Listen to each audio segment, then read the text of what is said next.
دو لشکر آپس میں لڑ رہے ہیں ایک میدان، ایک جنگلی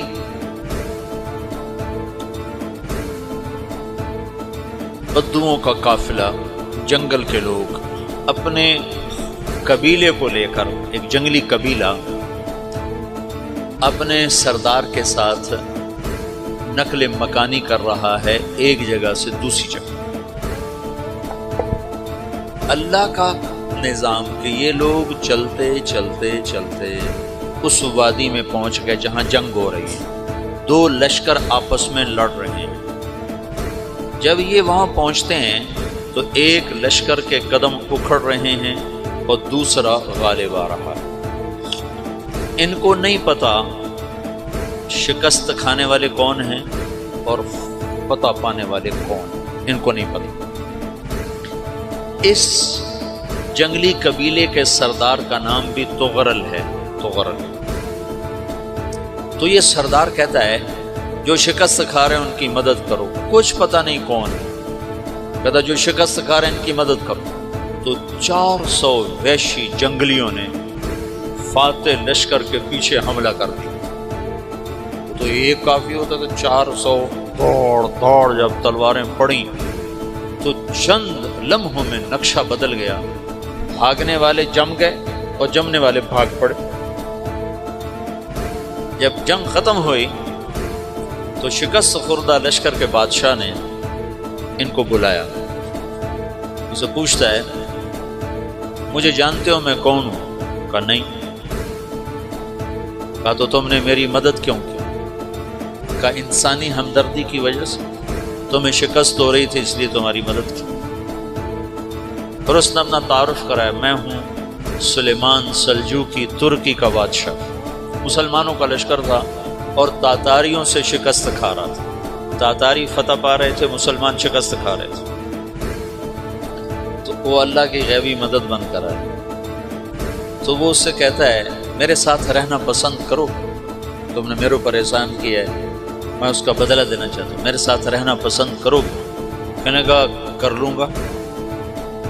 تو اس نے اس کو لے کر ترکی آیا، اور استنبول اس وقت روم کی حکومت میں تھا، اسے فتح کیا اس تغرل کے آگے چوتھے پانچویں پڑپوتے محمد فاتح نے۔ تو یہ استنبول ہے، یہ ترکی ہے، بیچ میں ایک چھوٹا سمندر ہے، یہاں ایک جاگیر ہے۔ تو سلطان سلیمان کہتا ہے یہ جاگیر تجھے وقف ہے، ادھر سے رومی مجھے تنگ کرتے ہیں حملے کر کر کے، تو میرا دفاع کرتے رہنا، یہ جاگیر تیری۔ تو اس جاگیر پہ اس نے اپنے قافلے کو آباد کر دیا، اپنے قبیلے کو، اور ایک چھوٹی سی حکومت بنا لی، جو ایک صوبہ سمجھو سلمان سلجوقی کا، وہ ایک چھوٹا سا صوبہ ہے۔ وہاں جب یہ رہ پڑا تو پھر یہ ایک شیخ کے بیعت ہوتا ہے، وہاں شیخ طریقہ ہے، ان کے یہ بیعت ہونے جاتے ہیں، وہ اس کو رات اپنے پاس ٹھہراتے ہیں۔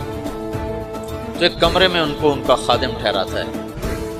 یہ جب کمرے میں جاتا ہے تو سامنے دیوار میں طاقچے پر قرآن پڑا ہوا ہے۔ تو یہ تغرل بیگ کہتا ہے یہ کیا ہے، یہ کیا ہے؟ تو وہ خادم کہتا ہے یہ کتاب اللہ ہے، قرآن ہے۔ وہ اس کو وہاں چھوڑ کے باہر چلا جاتا ہے۔ وہ دیہاتی آدمی، جنگل کا رہنے والا، پہلی دفعہ زندگی میں قرآن دیکھا، وہ کہتا ہے یہ قرآن ہے، اللہ کی کتاب ہے، میں اللہ کی کتاب کے سامنے سو جاؤں، کتنی بے ادبی ہے۔ تو اس نے ایسے قرآن اٹھایا اور سر پہ رکھ لیا اور کھڑا ہو، ساری رات قرآن سر پہ رکھ کے کھڑا رہا۔ رات کے پچھلے پہر اس کو خواب آیا،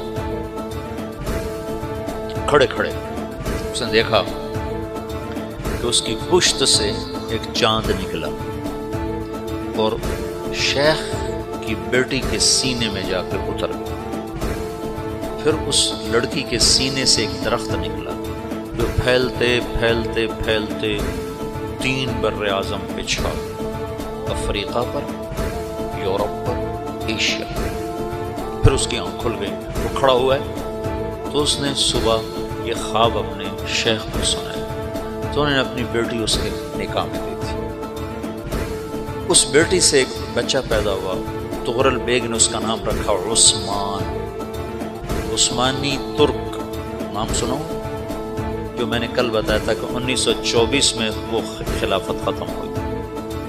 تو ایک بیٹا پیدا ہوا عثمان، عثمان نے پھر ایک نئی اسلامی حکومت کی بنیاد رکھی جو 1924 تک چلتی رہی، کوئی 800 سال یہ حکومت چلی۔